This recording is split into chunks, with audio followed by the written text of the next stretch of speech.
اب سوال پیدا ہوتا ہے قیام اللیل سے مراد کیا ہے؟ یہاں پہ میں ذرا تراویح کا جو پس منظر ہے وہ بیان کر دینا چاہتا ہوں۔ دیکھیے، جیسا کہ ہم نے خطبے میں بھی دیکھ لیا، اللہ نے قیام اللیل جو ہے اسے فرض نہیں ٹھہرایا، تطوع۔ قرآن مجید میں بھی اس کا کوئی ذکر نہیں، احادیث میں اس کی تشویق و ترغیب پوری موجود ہے۔ ایک اور حدیث بھی ہم بعد میں پڑھیں گے اس پر۔ اس کا پس منظر کیا تھا کہ اس کو چھوڑ دیا گیا۔ اب ظاہر بات ہے مسلمانوں میں کمزور بھی ہیں، مسلمانوں میں وہ مزدوری کرنے والے بھی ہیں، روزہ تو فرض ہے ان پر، چاہے مئی کا مہینہ ہے اور گندم کاٹنی ہے، روزہ تو پھر بھی رکھنا ہوگا، یہ سب کچھ ہے۔ لیکن یہ کہ رات کو پھر کھڑے رہنا ان کے لیے، جاگنا ممکن نہیں ہے، لہذا ان کے اوپر یہ چیز فرض نہیں۔ حضور نے تراویح کی نماز یا قیام اللیل نہ اسے فرض قرار دیا، نہ اس کے باجماعت کوئی اہتمام کیا مستقل۔ صرف 3 راتیں آپ نے جماعت کروائی ہے، اس میں 8 رکعتیں آپ نے پڑھی ہیں کہ جو آپ کا معمول تھا تہجد کا، وہ پڑھی، اور تہجد کے وقت ہی جماعت کرائی ہے۔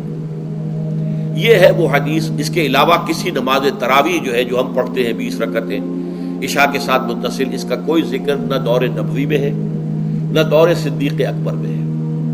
یہ دور حضرت عمر کی خلافت میں ہوا ہے، اور ہم نہیں کہہ سکتے کتنے سال کے بعد ہوا ہے۔ حضرت عمر رضی اللہ تعالیٰ عنہ کی خلافت کا دور جو ہے وہ تو 10 برس ہے، ہو سکتا ہے 5 برس کے بعد ہوا ہو، 6 برس کے بعد ہوا ہو، 12 ہوا ہے ان کے عہد میں۔ حضرت عمر ایک مرتبہ مسجد میں داخل ہوئے، مسجد نبوی میں، تو دیکھا کہ کچھ لوگ 8، 10، 12 جو ہے وہ ایک جو ہے حافظ کے پیچھے کھڑے ہوئے اور قرآن سن رہے ہیں، کچھ دوسرے کونے میں کھڑے ہیں، کچھ کہیں اور کھڑے ہیں، مختلف جماعتیں ہو رہی ہیں۔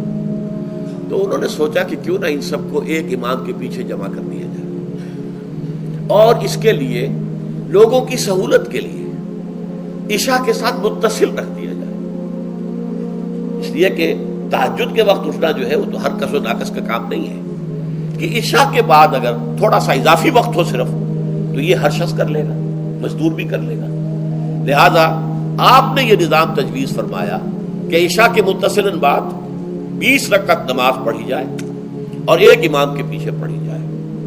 یہ گویا کہ اجتہاد ہے حضرت عمر رضی اللہ تعالی عنہ، اس کو آپ نے خود بدعت بھی قرار دیا ہے، لیکن بدعت حسنہ۔ بدعت کس اعتبار سے؟ لغوی اعتبار سے، نئی بات، اس لیے کہ حضور کے زمانے میں نہیں تھی، تو یہ اس طریقے سے ایک نئی بات ہے۔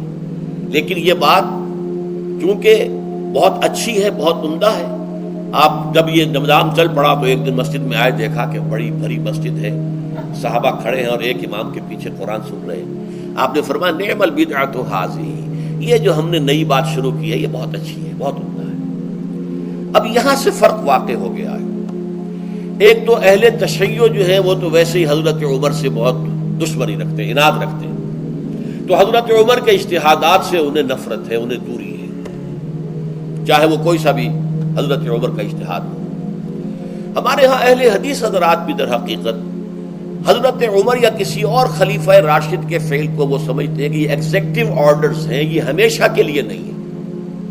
حضرت عمر نے اپنے دور میں ایک نظام قائم کیا، ان کے دور کے لیے ٹھیک تھا، یہ ہمیشہ کے لیے نہیں۔ ہمیشہ کے لیے وہ 8 ہی رکعتوں کے قائل ہیں، وہ تہجد والے، لیکن اس میں بہرحال انہوں نے بھی خود یہ اضافہ کیا ہے کہ وہ 8 رکعتیں وہ عشاء کے ساتھ متصل پڑھتے ہیں، تہجد کے وقت تو نہیں پڑھتے۔ اور حضور نے تو صرف 3 روز جو ہے وہ کرائی تھی جماعت، وہ لوگ 30 دن یا 29 دن پڑھ رہے ہیں، تو اضافہ تو انہوں نے بھی کر دیا، وہ نظام میں تبدیلی تو ہو گئی۔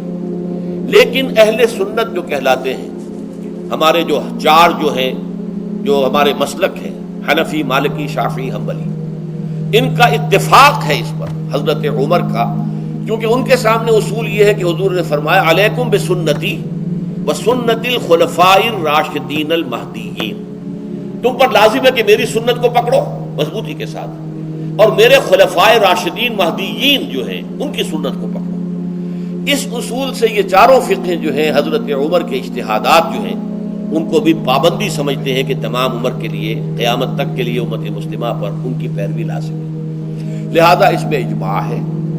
اور یہاں تک کہ یہ سب سے آخری جو اس میں مسلک پیدا ہوا ہے زمانی اعتبار سے، سب سے پہلے مسلک جو ہے حنفی پیدا ہوا ہے، پھر مالکی پیدا ہوا ہے، پھر شافعی پیدا ہوا ہے، اور پھر حنبلی آخری ہے۔ اور امام احمد ابن حنبل بہت بڑے محدث بھی ہیں. مسند احمد ابن حنبل جو ہے وہ بہت بڑی کتاب ہے، بہت اہم کتاب ہے، جامع کتاب ہے. تو ان کے ہاں بھی 20 رکعتیں ہیں.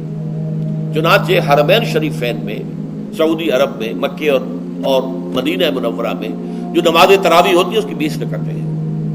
لیکن اہل حدیث حضرات جو ہے وہ اس 8 کے اوپر اکتفا کرتے ہیں. بہرحال یہ ایک اختلاف ہے جو میں نے اس کا پس منظر بیان کر دیا. لیکن اس 20 رکعت نماز سے ادا کرنے سے، جو کہ زیادہ سے زیادہ 50 منٹ یا 1 گھنٹہ لگتا ہے، اس سے وہ قیام اللیل کا حق ادا نہیں ہوتا. قیام اللیل کا تو کچھ اور ہی تقاضا ہے. قیام کسے کہتے ہیں؟ یہ سورہ مزمل سے واضح ہوتا ہے.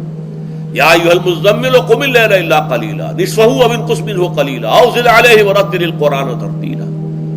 آدھی رات یا آدھی رات سے کچھ کم، یعنی تہائی رات، یا آدھی رات سے کچھ زائد، 2 تہائی رات، یہ ہے قیام اللیل. چنانچہ سورہ مزمل ہی کی آخری آیت جو دوسرا رکوع مشتمل ہے جس پر، اس میں صاف کہہ دیا گیا ان ربک یعلم انک تقوم ادنی من ثلثی اللیل ونصفہ وثلثہ وطائفۃ من الذین معک. اے اللہ کے نبی، اللہ خوب واقف ہے کہ آپ بھی اور آپ کے ساتھ ایک جماعت بھی رات کو کھڑی رہتی ہے، 2 تہائی رات یا آدھی رات یا 1 تہائی رات. تو یہ سارا معاملہ جو ہے قیام اللیل کا، گویا کہ کم سے کم 1 تہائی رات پر اس کا اطلاق ہو سکے گا، یہ نہیں کہ 1 گھنٹے. اب اس کے ضمن میں دیکھیے حدیث پڑھیے. تیسری حدیث ہے عن عبداللہ ابن عمرو ابن العاص رضی اللہ تعالی عنہ. یہ وہی عبداللہ ابن عمرو ہے جن کی میں نے آپ کو حدیث پہلے سنائی ہے. یہ ساری رات کھڑے رہتے تھے، پوری رات، اور ہر روز روزہ رکھتے تھے، جس پر حضور نے منع کیا، لا تفعل، مت کرو ایسا. رضی اللہ عنہما، یہ خود بھی صحابی ہیں اور ان کے والد عمرو بن العاص بھی صحابی ہیں. ان رسول اللہ صلی اللہ علیہ وسلم قال، کہ اللہ کے رسول صلی اللہ علیہ وسلم نے فرمایا الصیام والقرآن یشفعان للعبد. روزہ اور قرآن بندے کے حق میں شفاعت کریں گے. یقول الصیام، روزہ یہ عرض کرے گا اللہ کی جناب میں، اے رب پروردگار، انی منعتہ الطعام والشہوات بالنہار، میں نے تیرے اس بندے کو دن کے دوران کھانے پینے سے اور اپنی شہوت کا تقاضا پورا کرنے سے روکے رکھا. یہ میری وجہ سے روکا رہا، تو میری شفاعت اس کے حق میں قبول فرما.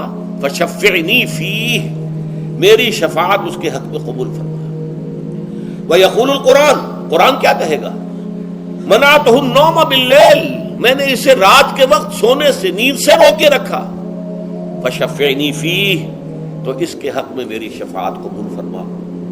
حضور فرماتے ہیں فیشفعان، ان دونوں کی شفاعت قبول کی جائے گی. یہ ہے قیام اللیل.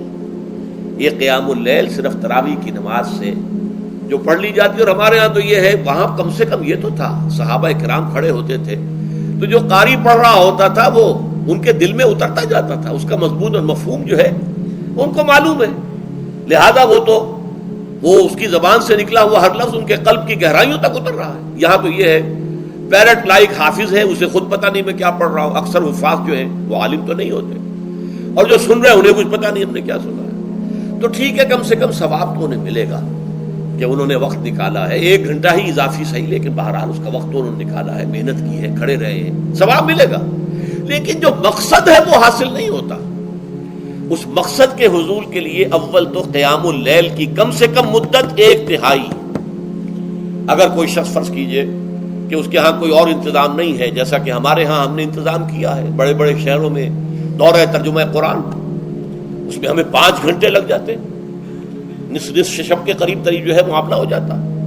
اس میں کیا ہوتا ہے کہ ہر 4 رکعت سے پہلے جو اس کے اندر پڑھا جانا ہے حصہ قرآن کا، اس کا پہلے ہم مطالعہ کرتے ہیں بیٹھ کر، ترجمہ اور کچھ موٹے موٹے نکات کی جو ہے وضاحت. پھر کھڑے ہو گئے اور قاری صاحب کے پیچھے 4 رکعتوں کے اندر وہ 4 رکوع یا جتنے بھی ہیں پڑھ لی، سن لی.